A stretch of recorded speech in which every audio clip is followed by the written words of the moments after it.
up your frozen dinners, grab your TV tray, and settle in for another episode of the Plus Platoon, your podcast for all things Disney Plus, brought to you by Disney Plus fans.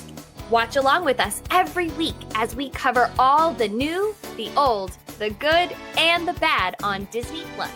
So put down that remote, don't touch that dial, and welcome your fabulous Plus Platoon host. Hey everyone, welcome to the Plus Platoon. We're a Disney Plus fan podcast that gives honest, spoiler-filled reviews of movies and shows on Disney Plus.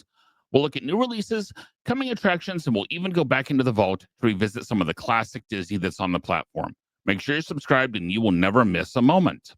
I'm going to bring in Kate. Kate, good to see you this evening. Good to see you too. Next, we've got Peter. Pete, how's your evening going? Hakuna Matata, everybody. That is so cute. Where did you get that? This is my daughter's. It's a Funko Pop. That is real cute. That's real cute. I've never seen that before. I'm a big And you fan. didn't in this movie either. You're right. They tried. And last but certainly not least, welcome back, Steve. Steve, glad to have you back. I'm glad to be back. The Tuners are back together again. Yay. Guys, if you have not already, please like, subscribe, share, especially if you're a Star Wars fan, because we're going to be going Andor for the next 4 weeks. So we're gonna be hitting it hard. Kate, you can live with it. I'm ready for it. I'm actually probably going to go back and rewatch the first season so that I'm ready. That's a total lie. I'm not going to heavy load because I've been taking a couple weeks. Yeah. So, okay. This week we looked at Mufasa, which is a prequel to The Lion King. It was done in the quote live action style where nothing is actually alive, but it's all on the computer.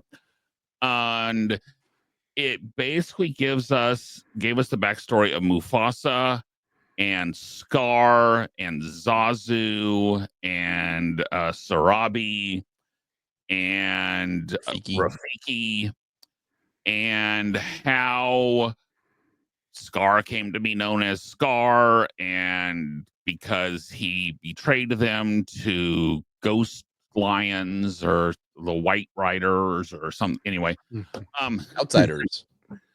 No, The Outsiders is a much, much better movie with a whole lot better cast.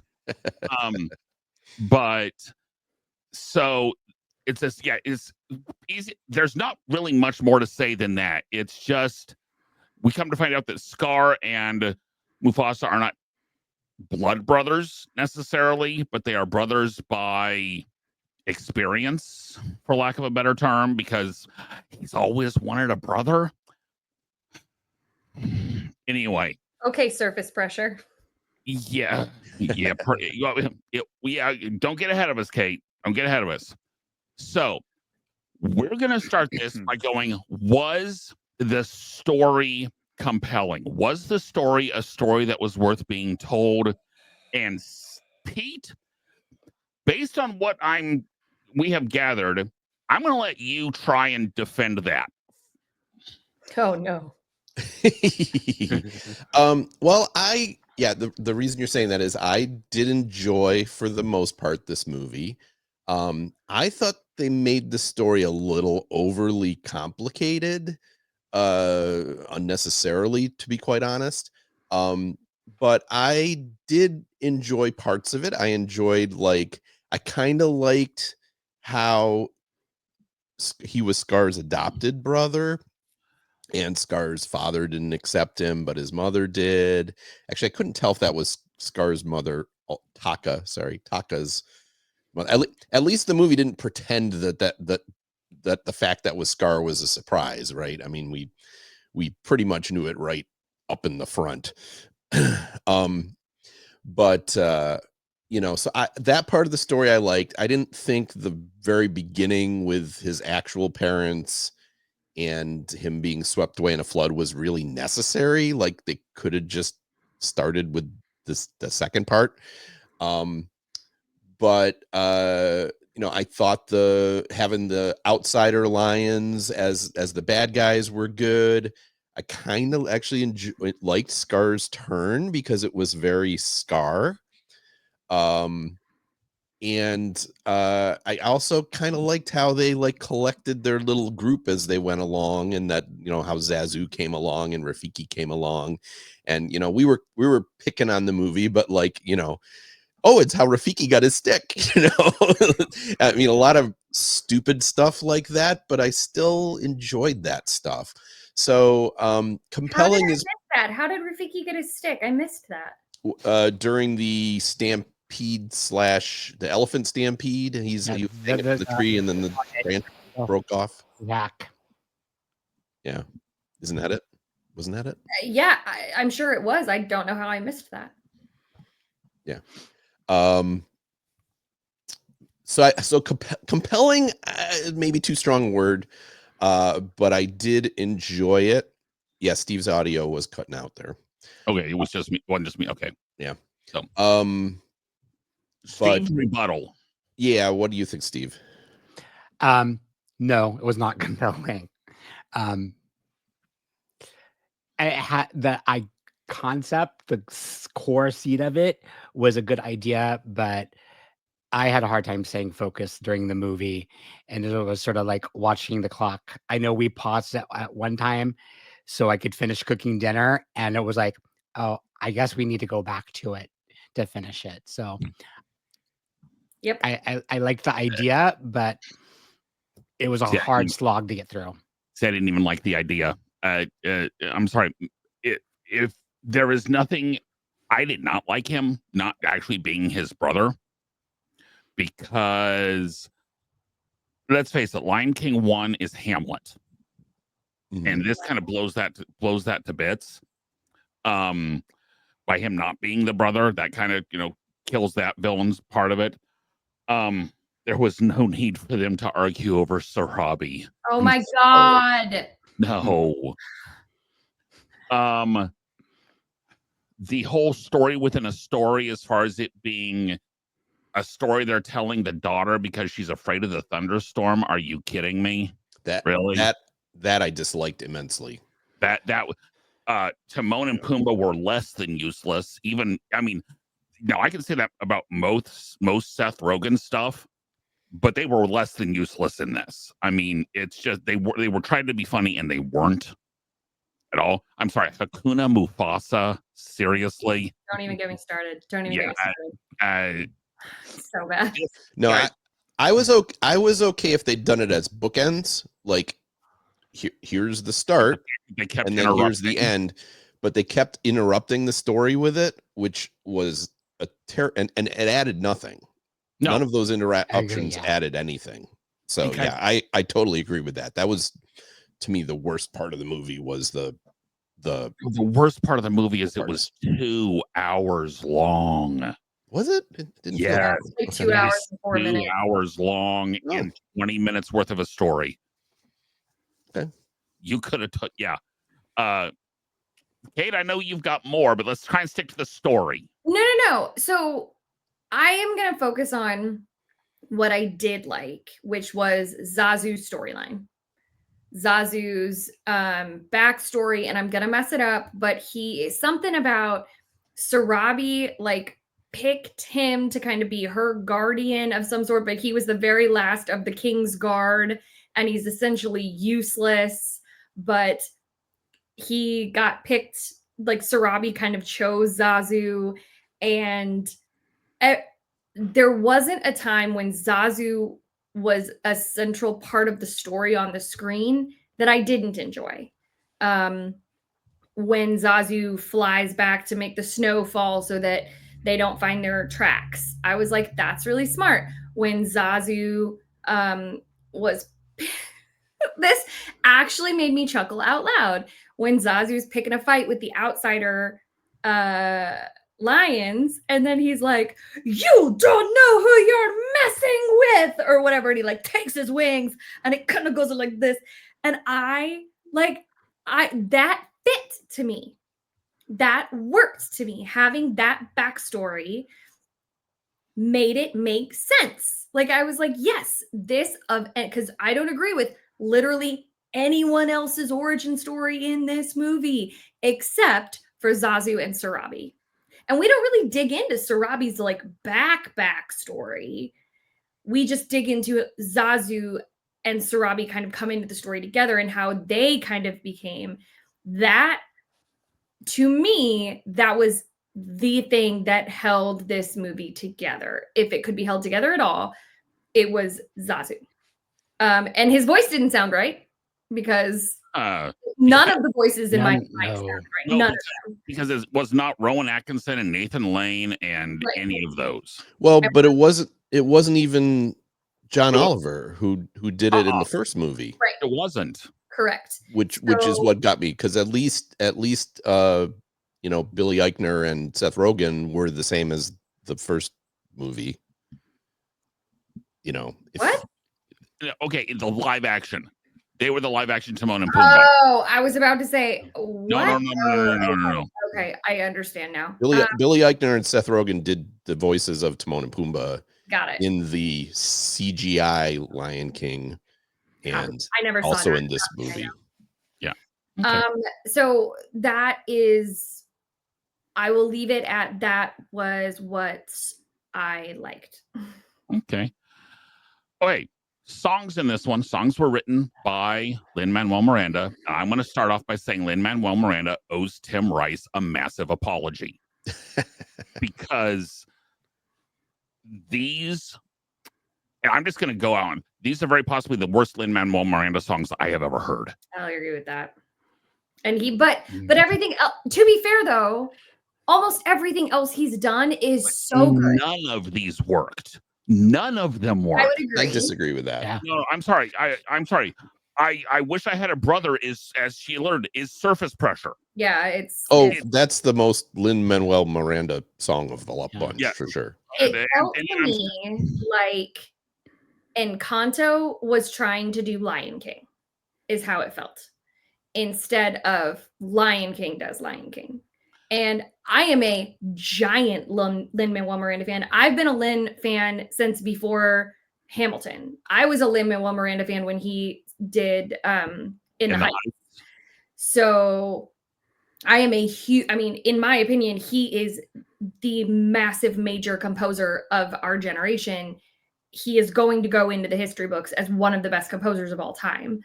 But not this. Not this. This did not work. And I'm very curious as to what songs you liked, Pete. I liked Bye Bye. No, that was that was bad. That one was bad.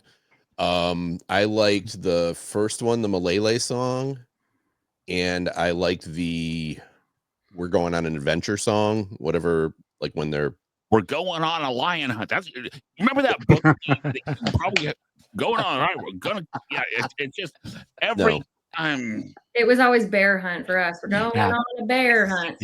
Yeah. I have no idea what you're talking about. So really? Yeah. Seriously? Wow. Okay. Don't worry about it. Don't worry about it. No, I don't. But I like that song, and I think I liked the. I mean, here's the problem, right? They weren't the Lion Kings. The Lion King songs are fantastic. These were, in my opinion, these were fine. They weren't great. I would agree it's probably the worst thing that Lin-Manuel Miranda has done. But I went back and I listened to them today, and I was like, yeah, this, it's catchy. It's all right. It's all right, man. I mean, it was better than the Moana songs by 10 times. Moana 2. Moana 2, yeah. Sorry, Moana, and I would still disagree. You don't think it was better than the Moana 2 songs? Moana 2 was better. No. Really? Okay. Yes. Which is sad, because the reason Lin-Manuel didn't do the music for Moana 2 is because he was working on Mufasa. Yeah, I don't know. I liked these songs better than Moana 2, and were they great? No, but they were. I don't. There was no song that caught your attention and had you singing it as you walked out of as you left the movie. No, they felt like Lion 100% King knockoffs. Yeah. And Derek, knockoffs are the direct-to-video ones, and those have better songs in them. But Derek, I haven't seen those. So You said Lin-Manuel owes Tim Rice an apology. I think Disney owes Lin-Manuel an apology. No, They 'cause- never should. He wasn't the right pick for this. Put him back on Moana 2. Get Elton John in here. Get He's- Tim Rice back. Get Alan Menken. Is Alan Menken dead? No. No. Get Phil Collins, for God's sake. It wasn't the right. It just wasn't the right fit. It was just not. And Pete, because Pete and I were talking Daredevil stuff earlier that we're going to talk later in the episode. And he even said to me, he said, you didn't like any of the music. And I said, I tried really hard until the villain song, when the villain was saying bye-bye in complete seriousness. And I laughed out loud and got up and went to the bathroom. Yeah, Didn't even bother pausing the movie. That song was bad. Knockoff. It was truly, that was, instead of be prepared or any of those, he goes from bye-bye to be prepared. Are you kidding me? Yeah, it was awful. Yeah. So, Steve, anything to add? I thought a lot of the songs all sounded alike. Like it was like one thing after another. Well, Miranda, to be fair, a lot of his stuff sounds similar. But at least in Encanto, there's like at least some variation. These all like felt like the same, just different words. I did not like the songs. That's fair. Now, if we didn't like the songs, let's talk visuals. Let Pete go first. So you've got Figaro, we've seen. Remember Aslan from Lion, Witch, and the Wardrobe? Remember Thomas O'Malley from Aristocats? All of them looked better than the animals in this. This was you almost just couldn't watch it. So have you guys seen the first CGI live action Lion? I hate calling it live action because there's no live action in it. No, I have seen clips of it, and I honestly thought these visuals were worse because they were darker, like visually darker. Okay. So I can go. Okay. I don't like that these are CGI movies. I think that CGI works in a movie to enhance things, but I don't particularly care when they make an entire CGI movie, because the problem is your characters, like you if you're going to have a bunch of animals as your characters, they have to be able to have expressions that connect to humans. I hope I'm explaining this right. So when you watch the animated Lion King, the characters can have exaggerated expressions when Timon's eating a bug and Simba can go, and you can do that with animation. When you try to make photorealistic lions, it's a cat. It has no facial expressions. It's a cat. So you have to, you're trying to balance the line between cartooniness, which doesn't look real, and the real of the CGI. And I just think it doesn't work well together. And so that's what you get when you watch these movies. If you haven't seen the first movie, you're not used to that. So what I did like about the visuals on this is I liked the way it was shot and directed and the camera work. The way that the characters were is kind of what you get with trying to do semi-photorealistic CGI. We sat down to watch this movie with my mother-in-law, and we're like 2 minutes in, and we're telling her, oh yeah, this is all CGI. And she's like, I thought this was all real. And then we started joking with her about wow. Yeah, they taught these lions to dive down in the water and everything. And to be fair, the lion, the name started with an S. I don't remember what it was. It wasn't Scar. It was I don't think it was the white bad lion, the main one. It was one of the men lions that had the mane. There was certain spots that I was like, that actually looks pretty realistic. Like there were certain things, but then you get to Timon and Pumbaa, and it's like, oh, or even Rafiki, and it's like, I can't. But this movie was doomed from the start for me. I don't like live action, and I don't like watching animals fight animals. This movie was not going to do well for me. Cartoon. I even struggle in The Lion King when they're all actually like fighting each other.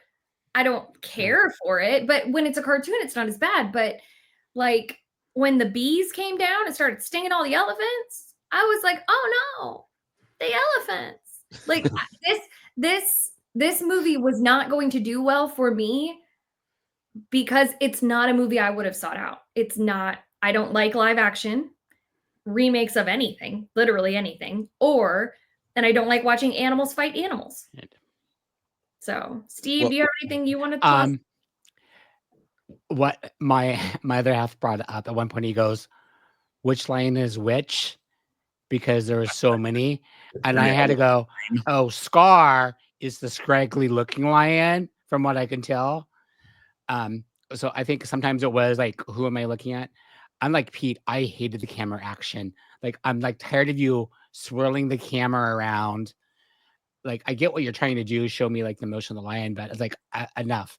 Let's just focus in on a scene and give me the dialogue. So some of the like background, amazing animation when you realize it's all computer generated, but the animals, guess we're off. That's why Timon and Pumbaa were in the dark. Well, I mean, and again, that was how they did Timon and Pumbaa in the first movie, right? So it's like, I really want to defend this movie with you. Like, no, you don't have to. I'm not saying I loved it. I guess what I'm saying is it is what it is. The first one made $1 billion, and at least what? And this did not. It didn't, but it still made like $700 million. Did you enjoy the first one, Pete? Worldwide. Okay, so this is what's so hard. The original Lion King is a fantastic movie. The remake is a shot-for-shot remake of that movie. It's not nearly as good, but I don't know. I've never been able to rate it because if you rate it poorly, it means that the story sucks from the original Lion King, because it's the exact same story. I don't agree with that, because visuals can take so much away.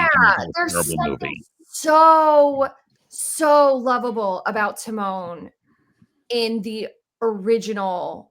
You nailed it earlier when you said that the animation, when Timon eats a bug and Simba goes or whatever, like there are things that make Rafiki so just lovable. And Gina in the background is saying, the voice acting in the original was just so good. While it can be the same story, it's there's so much different. It's like trying to put a movie onto a stage, like there are very, very few that work. Movies that either Broadway shows go to film or film goes to a Broadway stage, and it doesn't work. Like I would reckon. Whoa. Okay, Missouri coming out. Hello. I would venture to say Chicago, the movie, the musical, very, very good. Wicked, quite good. Hairspray, not as great. I like Hairspray, the movie. It was, that one's, I can't think of any other bad examples right now, but I made my point. I think there are things like, can you imagine if they made Toy Story live action? It wouldn't be as lovable because no, it's and I'm saying that it's not the live action, or again, I hate calling it live action, but the live action version of The Lion King is not as good as the animated version. I would never go back and watch we saw it in the theaters at that time. My daughter was enough into it and not as critical as she is now of these things. She really doesn't like these CGI movies. So she was in the room with me and like kind of picking on the movie the whole time. So I don't know, maybe I was like, my expectations were so low that I was okay with things in this movie that other people weren't. That's fair. But and maybe it was because it wasn't a remake and it was at least an original story. Yeah. Versus giving us, like, had they remade Lion King 2, which was a direct-to-video sequel, which, like, that was my fear, was, oh, now they're going to give us Lion King 2. Or Lion King 1.5, the story told by Timon. Okay, no. I love 1.5. No, it's phenomenal. It's so funny. Yes. No, 1.5. Lion King 1.5 is great. Lion King 2 is actually not bad, but it's not as good as the original. But as I said, I walked out of The Lion King and people asked me what I thought, and I was like, I don't know. It's the same movie, but it's not the same movie because, as you say, it's presented in a different way that's not as good. But is it bad? I don't know. Like I don't know how I would feel about it had I never seen The Lion King. Like, I enjoyed some of the things I enjoyed about the first movie was going, because I'd seen it so many times. I was like, oh, this is exactly like literally the same shot, as in that. And I enjoyed, like, recognizing those things. This movie didn't have that, but I don't know. I can't, I mean, I guess it's good we have differences of opinions. I didn't think, if you're a fan of The Lion King and you didn't mind the CGI version, this is not a bad way to waste 2 hours. That's my opinion. I'm not saying it was a great movie. Right, he used a great term there, waste. Yeah. Well, I think you would argue it was a bad way to waste 2 hours. Oh, it was a bad way to waste 30 minutes, but okay. I'm gonna just jump right into this one. Okay. And I think I know how well fit. Did Mufasa break the live action curse? Because so far we have not really enjoyed hardly any of the live action adaptations, as it were, as is evidenced by the fact that we don't watch them on this show. Did this change your mind at all? No. Nope. No. Okay. In fact, it reinforced why I don't watch live action. I did like the Cinderella one, which was before we did these. But the Cinderella was enough different. The Cinderella was really different. It was. I didn't watch it. It was somewhat different. I'll give you that. Yeah. Yeah. And Beauty and the Beast was. I also didn't watch that. Okay. Beauty and the Beast was okay. It wasn't great, but it's probably the best of any of the adaptations. Yeah. I just feel like when you have movies that are so iconic and so classic, to try to remake them, in my opinion, it would be like if they tried to remake The Wizard of Oz, the movie The Wizard of Oz. Like, it was so iconic in its time, to remake it just wouldn't feel right. I don't know. I can't think of another example. Okay, I think that's part of the reason we all agreed when we watched it. Now, this was many, many moons ago. We all liked the original West Side Story better than the remake of the West Side Story. Yeah. Yeah. Yeah. Because and that was, while it wasn't quite a shot for shot, it was close. It was scene for scene for sure. It was not shot for shot, but it was. They rearranged a couple things, but other than that, yeah. So, yeah. Okay. It's. I'm going to defend remakes a little bit in that there's a lot of people out there that will not go back and watch a movie from 1960. I'm not. That's not defending this movie or The Lion King or anything like that. Animated is different. But I'm talking about remakes of like the remake of West Side Story. There are people that will not go back and watch that movie. So there's an argument for, if a story is well told, making it for a modern audience. I'm not saying it was necessary or truly worked, though I didn't think the West Side Story movie was a bad version. But okay, and to counterpoint that, I will go the Matthew Broderick Music Man versus the Robert Preston Music Man. I've not seen either of them. I know, weird, right? I know, weird. I know, weird. I know. Leave it alone. I know, it's weird. I know. No one in this room is afraid of going back and looking at 50-year-old movies, but there's a lot of people that do. That won't. Yeah. 1960 was 65 years ago. well, I know what I'm talking about. I know, but I think a live remake of a live movie is different than doing a live action remake of an animated film. I understand Pete's thing. Yeah, I'm with you. I'm with you, Steve. I'm not trying to defend the animated ones. I, for the most part, hated them all. I did not particularly like the first Lion King. I did want to give this a chance because at least it was an original story, and I was able to enjoy it, even though none of you did. So I guess I'll leave it at that. I have a question. I know that this is now only a Disney movie because it was bought by Fox, but did any of you ever watch the movie Anastasia? Yes. Saw it in theaters. Yeah. Okay.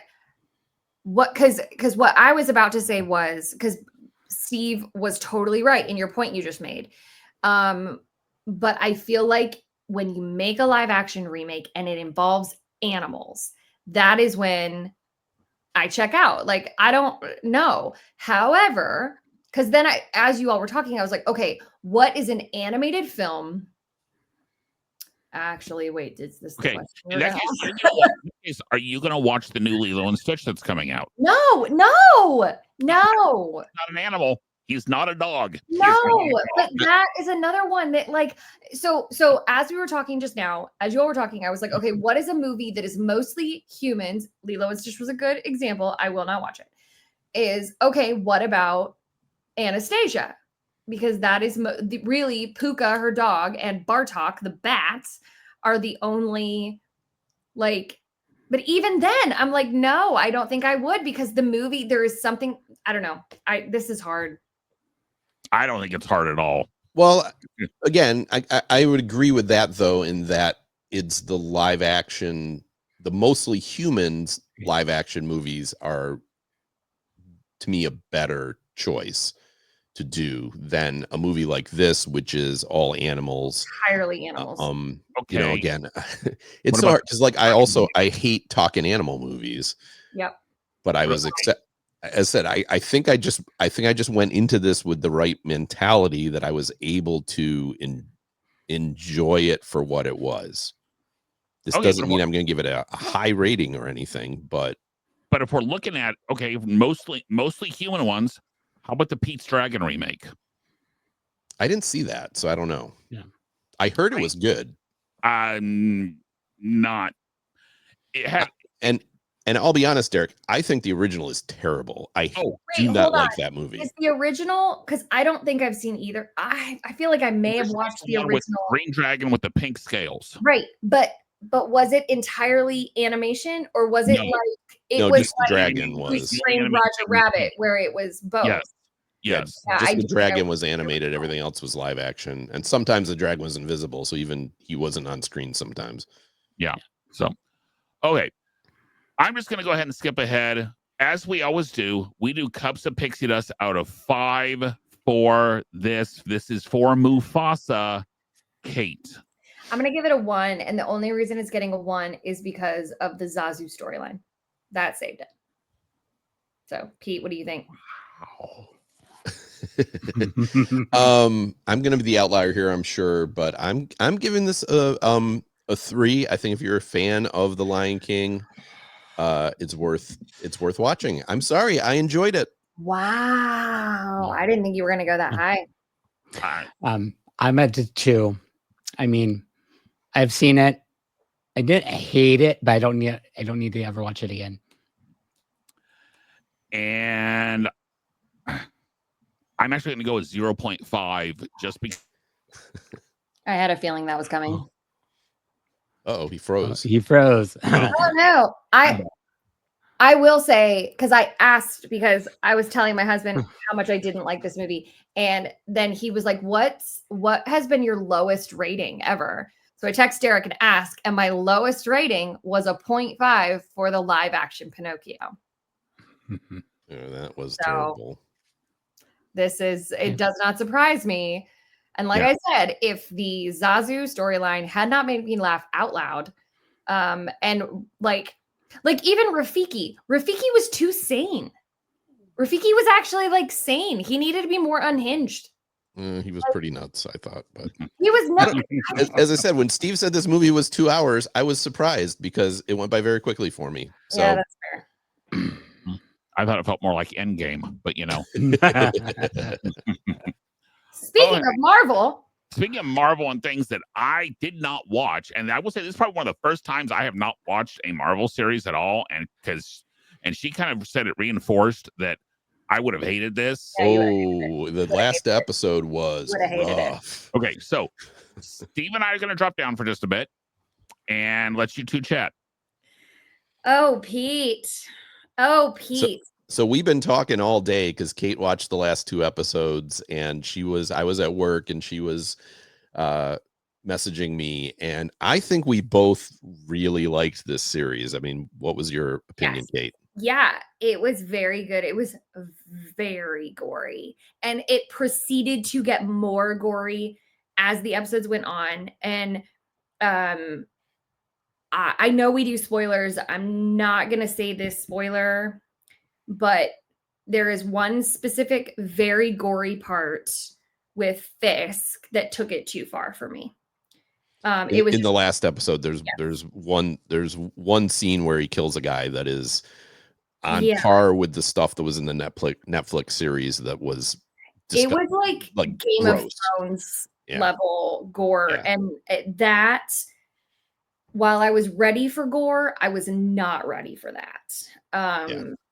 And overall, it's a very violent show. This is not a show. It is not a show for kids, unlike a lot of this should be a Marvel stuff at least. This is a lot of cursing, not a lot of sex, but a lot of gore, a lot of cursing, a lot of just hate. I will say the gore in the last episode took me a little bit out of it. And you even kind of tried to warn me about it. Yeah. However, this entire season felt like a build up to season 2. Cause yes, only nothing really good happens except for one villain dying. Right. They caught Muse, or Muse died. Right.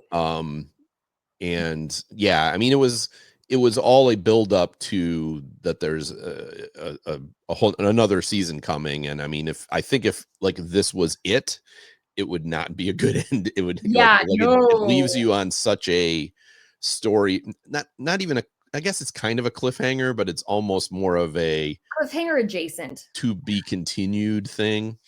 Where it really sets up a battle between Fisk and Daredevil. I love the way, and going back and watching the original series, I love the way they play these two characters off as almost two sides of the same coin. Fisk is a terrifying villain. Vincent D'Onofrio is fantastic. There is no one else who could play this. It is a little scenery chewing, sure, but he just plays it so he's so calm most of the time, and then when he goes unhinged, he's just so out of control. It's completely believable. It's but it's a mostly realistic character too. Like, you can completely believe that this person would exist. Special, yes. And I will say, if you have watched the Netflix series of Daredevil, you see a lot of Fisk's origin. Right. And it really makes you sympathize or empathize with him. I would say empathize more than sympathize. Yeah. But in my opinion, that is how you get such a good villain, is when you can empathize with them. And that is what makes Fisk, especially if you've seen the Netflix series, that is what makes him so brilliant, is that he is normally very calm. He's very soft-spoken. Not soft-spoken, but like he keeps his like very monotone. Right. But then when he yells, that makes it so much more powerful. Now, my prediction, well, okay, if I was writing the show, what I would love to see happen is Vanessa Fisk, her become the big bad, who then wants to set out to kill Fisk, which she already tried to do once, right? That was when the guy walked into the bar, and then No, she set him up. She told Wilson that he was coming. That's why Wilson had. I missed Yeah. that. I thought that over my head, because I thought she sent that guy there to kill Fisk, and Fisk knew something was going to happen, had the other guy kill him, and then said, ask Vanessa if she wants me to bring this back, to be like, you didn't kill me. That went over my head. No, in the end, it turned like the next episode. There's something that's said that indicates that she gave him the heads up that was coming. Well, dang, that takes my whole theory out of the wall. Yeah. Because I was hoping that Vanessa would be like, I need to get rid of my husband so that I can run the joint, and Fisk would be like, oh no, I love Vanessa, but I can't let her take over everything. Vanessa. And so him and Matt Murdock would team up against Vanessa, is what I was, because I would love to see Matt Murdock and Wilson Fisk team up at some point and like have like a well, and the same thing. I mean, she basically everything Vanessa did in the series was like showing her loyalty, because like she had a lover while Fisk was away. His name was Adam, which we don't really find anything about, but like Fisk promised to her that he wouldn't kill him, so instead he put him in a jail cell and beat the crap out of him a lot. And then like he finally like he said, here he is. I said I wouldn't kill him, but I got him here. And then she kills him. Yeah. And, so to me, a lot of what was going on in this season was her returning to, like, she was uncertain at the start, but her returning to being in love with him and everything like that. And I think that's, that's what we saw. But very well done season. I thought I was concerned without Foggy and Karen in here that those two characters were always kind of the heart of the show, right? Absolutely. That without them, it's just like Matt by himself. Yeah. That it wouldn't work as well, but it still worked. I do think there were a lot of breadcrumbs that I missed, which is not surprising, because I tend to like how I missed Rafiki getting his stick. Yeah. I don't always catch everything the first time I watch it. So I do think there's some breadcrumbs that I missed, but it wasn't as in your face as other shows that I've watched, that it's like, oh my God, it tells you everything. And I just didn't pick it up on it. So it'll be interesting to see what they do with the next season. I will definitely watch it. So if you're doing pixie dust for this, what would you give this? Probably a 4. That gore in the last episode really shook me. There was a lot. And just sometimes I feel like they add cursing into shows for shock value. And I don't think it's needed in this show. And I feel like they did it a lot in this show. See, I was thinking, at least early on in the series, there wasn't actually very much at all, but the last couple episodes there was it proceeded to get darker, more violent, and more cursing. And it's just not, I don't need you to yell the F word at me to make a point. Be more creative than that. Be more creative in your writing than that. It's just, it's kind of like Wilson Fisk, where he doesn't have to yell the whole time. One well-placed yell from Wilson Fisk, great. One well-placed curse word can have more of an effect. So, yeah. But I'm with you. I would give this season a 4. I don't know if it's the best season. If you go back and watch, I haven't gone through season 3 yet, so I don't know season 3. It was definitely better than season 2. I can't give it higher because you do lose something by losing Foggy and Karen. And it doesn't matter who they bring in to be his little sidekicks. I cannot give it a higher rating than I would rate when Karen and Foggy are in it, higher than when they're not. So anyway, there you go, boys. All right. Yeah, definitely not something. But Kate, I will say, I have not seen this, but I will completely agree with you on the overuse of cursing just to make it seem mature or to make it seem miss me with violent. that. I'm Be done. Be more creative. Well, do better writing. It's like as you said, like as a teacher, if I yell at my kids every day, it has no effect on them by about the third week. If I get upset with them once or twice a year, they know they've screwed up. Yeah. So, Kate, what have we got for Disney Plus news this week? Oh man, I was so into Daredevil that let's see here. All right, first up, the next Star Wars animated series on Disney Plus will be Maul, Shadow Lord in 2026. It is expected to follow the rise and fall of Maul's criminal enterprise away from the eyes of the Empire. Now, hang on, and I'm going to defer to all of my Star Wars, including you, Gina. I'll put Gina up on this one. Yeah, Gina, I thought that either Rebels or Clone War had was like Maul's story. It's just a slight story. So we need to see his underbelly-ness when he leaves. So like within the Solo time frame.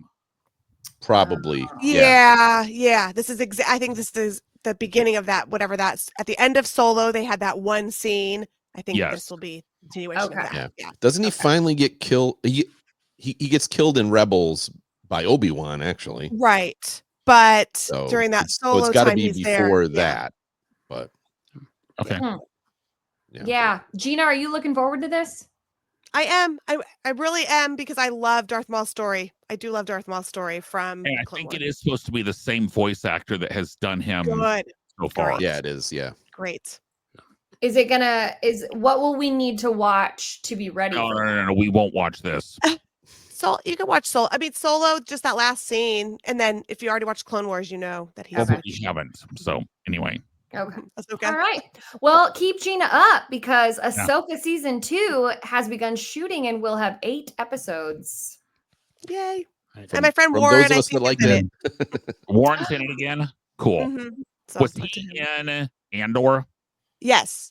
He's like Stormtrooper number 6. You know, he's got that kind of role. Does that film's in California, yeah? Yeah.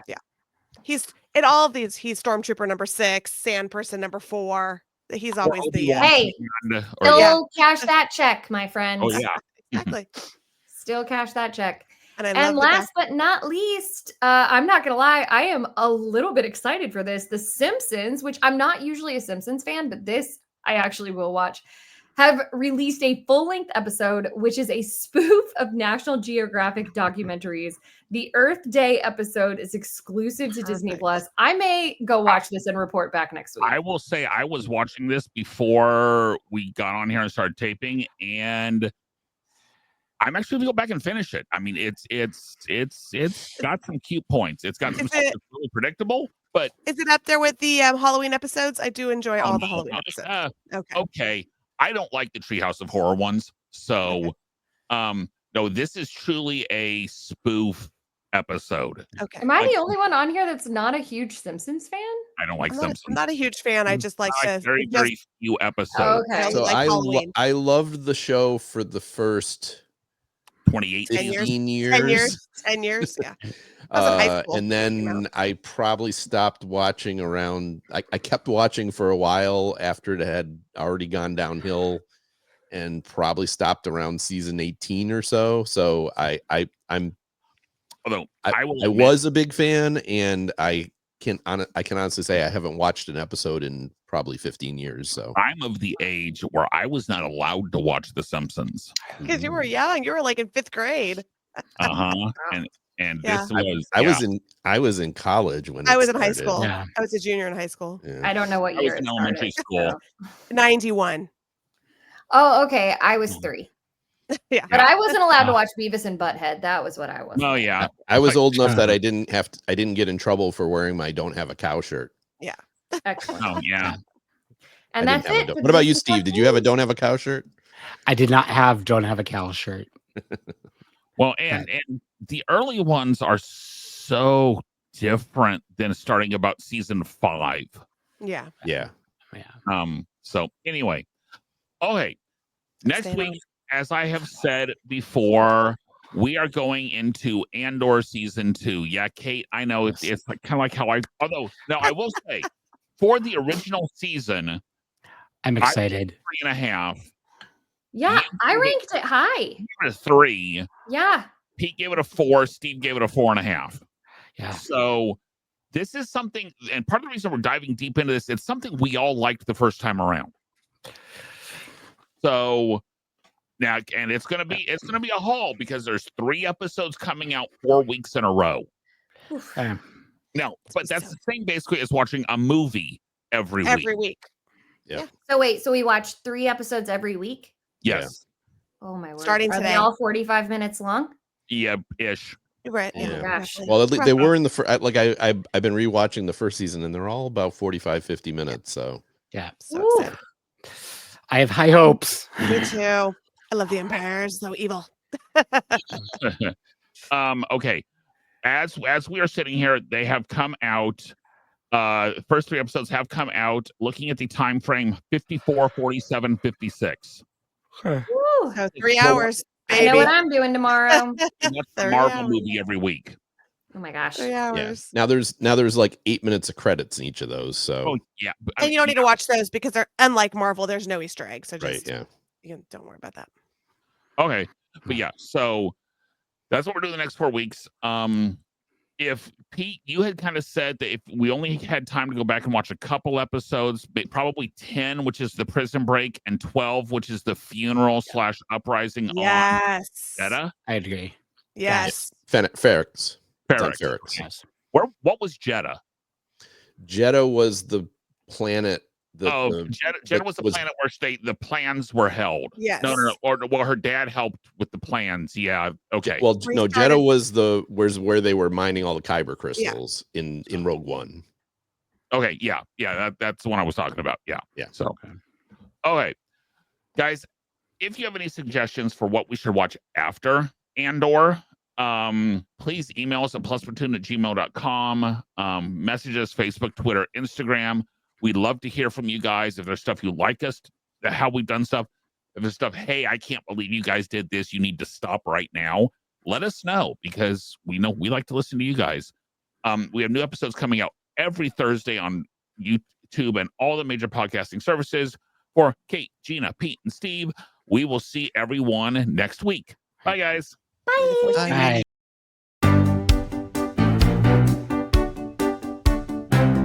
Thanks for watching this week's episode of the Plus Platoon.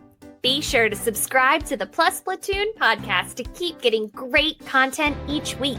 Then head over to Apple Podcast and leave those 5-star reviews as they help make the Plus Platoon visible to even more Disney Plus fans. Also, go to YouTube and like and subscribe to the Plus Platoon channel, where you can watch all future episodes live.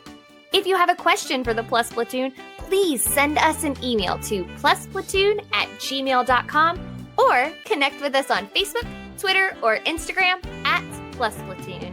The Plus Platoon is a Disney Plus fan podcast and is not affiliated with the Walt Disney Company or the Disney Plus streaming service. All opinions expressed on the show are solely those of the individual hosts and in no way reflect the views of the Walt Disney Company. Thanks for watching, and be sure to stay tuned for next week's episode because the Plus Platoon is to be continued.